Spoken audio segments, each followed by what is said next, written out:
Welcome to கற்ற கற்பித்த channel. இப்போ என்ன பார்க்க போறோம்னா இம்பார்ட்டன்ட் ஜியோகிராஃபி கொஸ்டின் பார்க்க போகிறோம். இதுக்கு முன்னாடி நம்ம பார்ட் 2 பார்ட் 3 வரைக்கும் போட்டிருக்கோம். பார்க்காதவங்க நம்ம சேனல் பிளேலிஸ்ட்டில் ஜியோகிராஃபி இம்பார்ட்டன்ட் கொஸ்டின் அப்படின்னு இருக்கும், அதில் செக் பண்ணி பாருங்கள். இதே மாதிரி ஹிஸ்ட்ரி, பாலிட்டி, ஐஎன்எம் எல்லாத்துக்குமே சேர்த்து போட்டிருக்கோம்.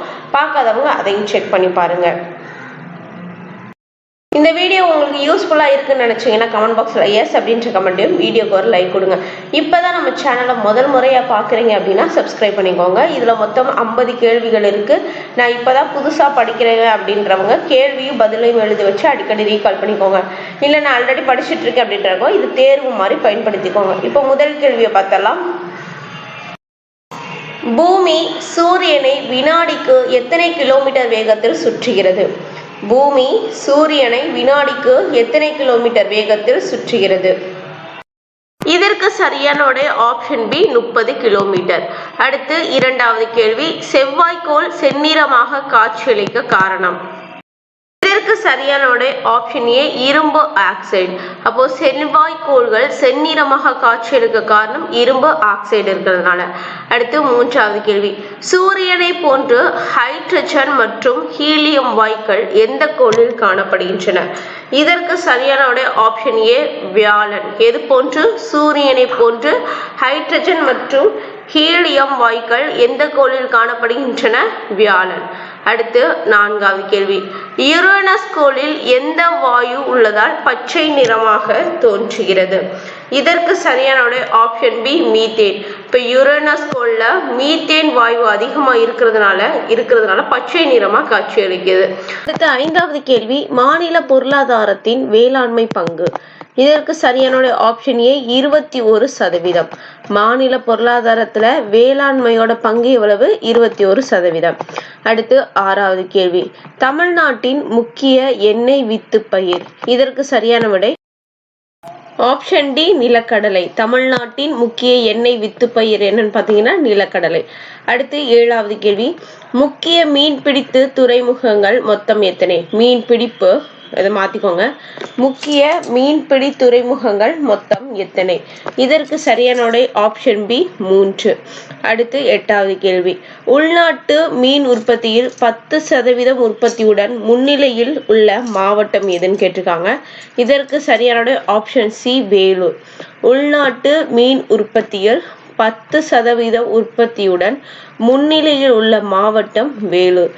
அடுத்து 9வது கேள்வி, திருப்பூர் மாவட்டத்தில் உடுமலைப்பேட்டையிலிருந்து ஏற்றத்தாழ 25 கிலோமீட்டர் தொலைவில் அமைந்துள்ள அணை எது? இதற்கு சரியான ஆப்ஷன் சி அமராவதி அணை. திருப்பூர் மாவட்டத்தில் உடுமலைப்பேட்டையிலிருந்து ஏற்றத்தாழ 25 கிலோமீட்டர் தொலைவில் அமைந்துள்ள அணை அமராவதி அணை. 10வது கேள்வி, இந்தியாவில் ஜவுளி ஏற்றுமதிகள் தமிழ்நாட்டின் பங்கு எத்தனை சதவீதம்? இதற்கு சரியான ஆப்ஷன் ஏ 30%. இந்தியாவில் ஜவுளி ஏற்றுமதி தமிழ்நாட்டின் பங்களிப்பு 30%. அடுத்து 11வது கேள்வி, டேஷ் அணையில் அமைந்துள்ள தோட்டம் சிறிய பிருந்தாவனம் என்று பெயரில் அழைக்கப்படுகிறது? ஆப்ஷன் ஏ வைகை அணை. அப்போ வைகை அணையில் அமைந்துள்ள தோட்டத்தை சிறிய பிருந்தாவனம் என்ற பெயர்ல அழைக்கப்படுகிறது. அடுத்த 12வது கேள்வி, கைத்தறி, விசைத்தறி மற்றும் ஆயத்த ஆடைகளின் விற்பனைக்கு புகழ் பெற்றது எந்த இடம்னு கேட்டிருக்காங்க. கைத்தறி, விசைத்தறி மற்றும் ஆயத்த ஆடைகளின் விற்பனைக்கு புகழ் பெற்றது. இதற்கு சரியான ஆப்ஷன் சி ஈரோடு. அப்போ கைத்தறி, விசைத்தறி மற்றும் ஆயத்த ஆடைகளின் விற்பனைக்கு புகழ் பெற்றது ஈரோடு. அடுத்து 13வது கேள்வி, தோல் பதனிடும் தொழிலகங்கள் அமைந்துள்ள இடம். இதற்கு சரியான ஆப்ஷன் பி ராணிப்பேட்டை, ஆம்பூர், வேலூர். தோல் பதனிடும் தொழிலகங்கள் அமைந்துள்ள நகரம் எதுனா ராணிப்பேட்டை, ஆம்பூர், வேலூர். ரொம்ப இம்பார்ட்டன்டான கொஸ்டின், நோட் பண்ணிக்கோங்க. அடுத்து மத்திய தோல் ஆராய்ச்சி நிறுவனம் மற்றும் ஆய்வகம் அமைந்துள்ள இடம். இதற்கு சரியான ஆப்ஷன் ஏ சென்னை. மத்திய தோல் ஆராய்ச்சி நிறுவனம் மற்றும் ஆய்வகம் அமைந்துள்ள இடம் ஆப்ஷன் ஏ சென்னை. அடுத்து 15வது கேள்வி, தமிழ்நாடு செய்தித்தாள் மற்றும் காகித நிறுவனம் தொடங்கப்பட்ட ஆண்டு. இதற்கு சரியான ஆப்ஷன் பி 1750. 1979. தமிழ்நாடு செய்தித்தாள் மற்றும் காகித நிறுவனம் தொடங்கப்பட்ட ஆண்டு 1979. அடுத்து 16வது கேள்வி. வளங்கள் மனிதனின் பேராசைக்கு அன்று அவனது தேவைக்கு மட்டுமே என்று கூறியவர் யார்? இதற்கு சரியான ஆப்ஷன் பி மகாத்மா காந்தி. வளங்கள் மனிதனின் பேராசைக்கு அன்று அவனது தேவைக்கு மட்டுமே என்று கூறியவர் யாரு? மகாத்மா காந்தி. அடுத்து 17வது கேள்வி. மூலப்பொருட்களிலிருந்து வேறு பயன்பாட்டு பொருளாக மாற்றும் செயல்பாடு டேஷ் எனப்படும். இதற்கு சரியான ஆப்ஷன் பி இரண்டாம் நிலை செயல்பாடுகள். மூலப்பொருட்களிலிருந்து வேறு பயன்பாட்டு பொருட்களாக மாற்ற செயல்படும் இரண்டாம் நிலை செயல்பாடுகள் சொல்லியிருக்காங்க. அடுத்த 18வது கேள்வி. உலகின் பெரும் மருந்தகம் என அழைக்கப்படுவது. இதற்கு சரியான ஆப்ஷன் ஏ வெப்பமண்டல மழைக்காடுகள். உலகின் பெரும் மருந்தகம் என அழைக்கப்படுவது வெப்பமண்டல மழைக்காடுகள். அடுத்து 19வது கேள்வி. கிருஷ்ணகிரியில் இருந்து 7 கிலோமீட்டர் தொலைவில் தர்மபுரிக்கு செல்லும் வழியில் அமைந்துள்ள அணை எதுன்னு கேட்டிருக்காங்க. இதற்கு சரியான ஆப்ஷன் டி கிருஷ்ணகிரி அணை. கிருஷ்ணகிரியிலிருந்து எவ்வளவு கிலோமீட்டர் தொலைவில், இதெல்லாம் கொஸ்டினா கேட்பாங்க. 7 கிலோமீட்டர் தொலைவில் தர்மபுரிக்கு செல்லும் வழியில் அமைந்துள்ள அணை எது? கிருஷ்ணகிரி அணை. அடுத்து 20வது கேள்வி. தமிழ்நாட்டில் மொத்தம் எத்தனை சர்க்கரை ஆலைகள் உள்ளன? இதற்கு சரியான ஆப்ஷன் டி 34. தமிழ்நாட்டில் மொத்தம் எத்தனை சர்க்கரை ஆலைகள் உள்ளன? 34. அதுல 16 கூட்டுறவு துறைகள், 18 தனியார் துறைகள். இது இரண்டையும் கூட்டினீங்கன்னா 34 வரும். அப்ப தமிழ்நாட்டுல மொத்தம் 34 இருக்கு. 16 அப்படின்றது கூட்டுறவு துறையில இருக்கு, 18 அப்படின்றது தனியார் துறைகளா இருக்கு.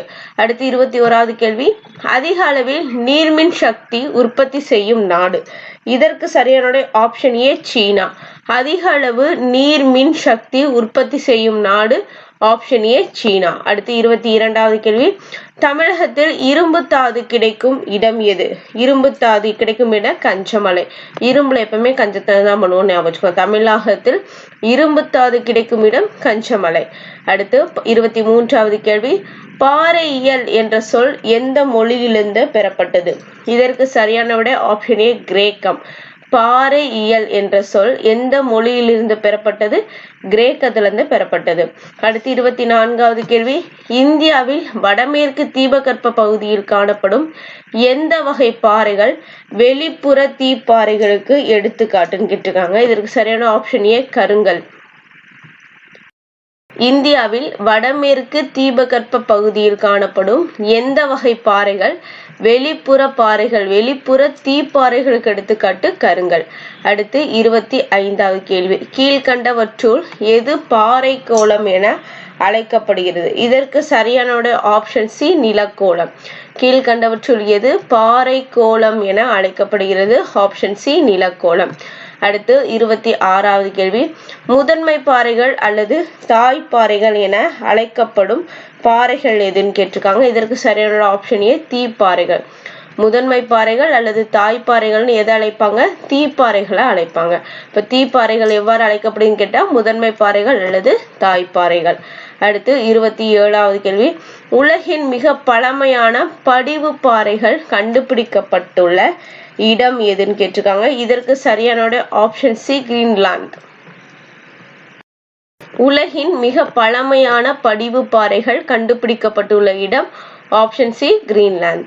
அடுத்து 28வது கேள்வி. புவியின் உட்பகுதியிலிருந்து அதன் மேல் பகுதிக்கு வரும் செந்நிற உருகிய பாறை குழம்பு எதுன்னு கேட்டிருக்காங்க. இதற்கு சரியான ஆப்ஷன் பி லாவா. புவியின் உட்பகுதியிலிருந்து அதன் மேல் பகுதிக்கு வரும் செந்நிற உருகிய பாறை குழம்பு எது? லாவா. அடுத்து 29வது கேள்வி. தென்பெண்ணை ஆற்றின் குறுக்கே கட்டப்பட்டுள்ள அணை எதுன்னு கேட்டிருக்காங்க. இதற்கு சரியான ஆப்ஷன் டி சாத்தனூர் அணை. தென்பெண்ணை ஆற்றின் குறுக்கே கட்டப்பட்டுள்ள அணை சாத்தனூர் அணை. அடுத்து 30. உயிரின படிமங்கள் எந்த பாறைகளில் காணப்படுகின்றன? இதற்கு சரியான விட ஆப்ஷன் ஏ படிவு பாறைகள். உயிரின படிமங்கள் எந்த பாறைகளில் காணப்படுகின்றன? படிவு பாறைகள். அடுத்து 31. பருத்தி வளர ஏற்ற மண் எதுன்னு கேட்டிருக்காங்க. இதற்கு சரியான ஆப்ஷன் ஏ கரிசல் மண். பருத்தி வளர ஏற்ற மண் கரிசல் மண். அடுத்து 32. கீழ்கண்டவற்றுள் எவ்வகை மண் பரவலாகவும் அதிக வளமுள்ளதாகவும் உள்ளதுன்னு கேட்டிருக்காங்க. இதற்கு சரியான ஆப்ஷன் டி வண்டல் மண். கீழ்கண்டவற்றுள் எவ்வகை மண் பரவலாகவும் அதிகம் வளமுள்ளதாகவும் உள்ளது? வண்டல் மண். அடுத்து 33வது கேள்வி, தீப்பாறைகள் சிதைவடைவதால் உருவாகின்ற மண் எதுன்னு கேட்டிருக்காங்க. இதற்கு சரியான ஆப்ஷன் ஏ கரிசல் மண். தீப்பாறைகள் சிதைவடைவதால் உருவாகின்ற மண் எது? கரிசல் மண். அடுத்து 34, அக்ரிகல்ச்சர் என்ற சொல் எந்த வார்த்தைகளான அகர் மற்றும் கல்ச்சரா என்பதிலிருந்து பெறப்பட்டது? இதற்கு சரியான ஆப்ஷன் டி லத்தீன். அக்ரிகல்ச்சர் என்ற சொல் எந்த வார்த்தைகளான அகர் மற்றும் கல்ச்சரா என்பதிலிருந்து பெறப்பட்டது? லத்தீன் வார்த்தைகள். அடுத்து 35, லாவா புவியின் மேற்பரப்புக்கு வந்தவுடன் குளிர்ந்த பாறையாக மாறுகிறது. இவ்வாறு உருவாகும் பாறைகளை என்ன சொல்லியிருக்காங்கன்னா ஆப்ஷன் ஏ வெளிப்புற தீப்பாறைகள். லாவா புவியின் மேற்பரப்புக்கு வந்தவுடன் குளிர்ந்த பாறையா மாறுது. இதைதான் என்ன சொல்லியிருக்காங்கன்னா வெளிப்புற பாறைகள் அப்படின்னு சொல்லியிருக்காங்க. அடுத்து 36வது கேள்வி, புவியின் ஆழப்பகுதியில் உருவாகிய பாறை குழம்பு என்னன்னு கேட்டிருக்காங்க. இதற்கு சரியான ஆப்ஷன் பி மேக்மா. புவியின் ஆழப்பகுதியில் உருகிய பாறை குழம்பு மேக்மா. அடுத்து 37வது கேள்வி, இந்தியாவின் மென்பொருள் ஏற்றுமதி தமிழ்நாட்டின் பங்களிப்பு எத்தனை சதவீதம்? இதற்கு சரியான ஆப்ஷன் ஏ 17. இந்தியாவின் மென்பொருள் ஏற்றுமதியில் தமிழ்நாட்டின் பங்களிப்பு 17%. 38வது கேள்வி, டேஷ் பட்டு என்பது அதன் தனித்தன்மை, தரம் மற்றும் பாரம்பரிய மதிப்பு ஆகியவற்றால் உலகம் முழுவதும் அறியப்படுகிறது. இதற்கு சரியான ஆப்ஷன் ஏ காஞ்சிபுரம். அப்போ காஞ்சிபுரம் பட்டு அப்படின்றது அதோட தனித்தன்மை, தரம் மற்றும் பாரம்பரிய மதிப்பு ஆகியவற்றால் உலகம் முழுவதும் அறியப்படுகிறது. அடுத்து 39வது கேள்வி, காலநிலை என்பது வளிமண்டலத்தின் வானிலை கூறுகளின் சராசரி தன்மையினை நீண்ட காலத்திற்கு, அதாவது எத்தனை வருடங்களுக்கு கணக்கிட்டு கூறுவதாகும்? இதற்கு சரியான ஆப்ஷன் ஏ 35. காலநிலை என்பது வளிமண்டலத்தின் வானிலை கூறுகளின் சராசரி தன்மையினை நீண்ட காலத்திற்கு, அதாவது 35 வருடங்களுக்கு கணக்கிட்டு கூறுறது. அடுத்து 40வது கேள்வி, டேஷ் சுற்றியுள்ள பகுதிகளில் சூரிய கதிர்கள் செங்குத்தாக விழுவதால் அங்கு காலநிலையானது மிகவும் வெப்பமுடையதாக உள்ளது. 40வது கேள்வி, டேஷ் சுற்றியுள்ள பகுதிகளில் சூரிய கதிர்கள் செங்குத்தாக விழுவதால் அங்கு காலநிலைன்னு வருவதை மாத்துக்கோங்க. காலநிலையானது மிகவும் வெப்பமுடையதாக உள்ளது. இதற்கு சரியான விடை ஆப்ஷன் சி பூமத்திய ரேகை. பூமத்திய ரேகை சுற்றியுள்ள பகுதிகளில் சூரிய கதிர்கள் செங்குத்தா விழுகிறதுனால அங்கே காலநிலைகள் எப்படி இருக்கு? மிகவும் வெப்பமுடையதா இருக்குன்னு சொல்றாங்க. அடுத்து 41வது கேள்வி, வெப்பநிலையான 1000 மீட்டர் உயரத்திற்கு எந்த அளவு வெப்பநிலை குறைந்து கொண்டே செல்கிறது அப்படின்னு கேட்டிருக்காங்க. இதற்கு சரியான ஆப்ஷன் ஏ 6.5 டிகிரி செல்சியஸ். இது ரொம்ப இம்பார்ட்டன்டான கேள்வி, பார்த்து வச்சுக்கோங்க. அடுத்து 42வது கேள்வி, புவியின் வெப்ப மண்டலங்கள் எத்தனை வகைப்படும்? புவியின் வெப்ப மண்டலங்கள் 3 வகைப்படும். அது என்னென்னு பார்த்துடலாமா? வெப்ப மண்டலம், மித வெப்ப மண்டலம், குளிர் மண்டலம். அப்போ புவியின் வெப்பமண்டலம் எத்தனை வகைப்படும்? 3 வகைப்படும். அது வெப்பமண்டலம், மித வெப்பமண்டலம், குளிர் மண்டலம். அடுத்து 43வது கேள்வி, கடகரேகைக்கும் மகர ரேகைக்கும் இடைப்பட்ட பகுதி எதுன்னு கேட்டிருக்காங்க.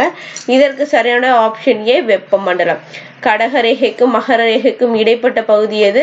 வெப்ப மண்டலம். அடுத்து 44வது கேள்வி, வளிமண்டலத்தில் ஈரப்பதம் அளவு டேஷ் அளவை பொறுத்து அமைகிறது.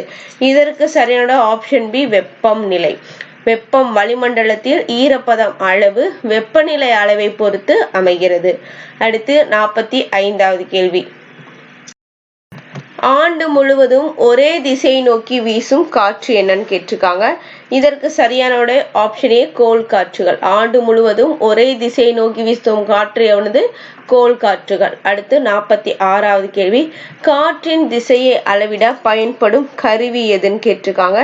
இதற்கு சரியான ஆப்ஷன் சி காற்றுமானி. காற்றின் திசையை அளவிடும் பயன்படும் கருவி காற்றுமானி.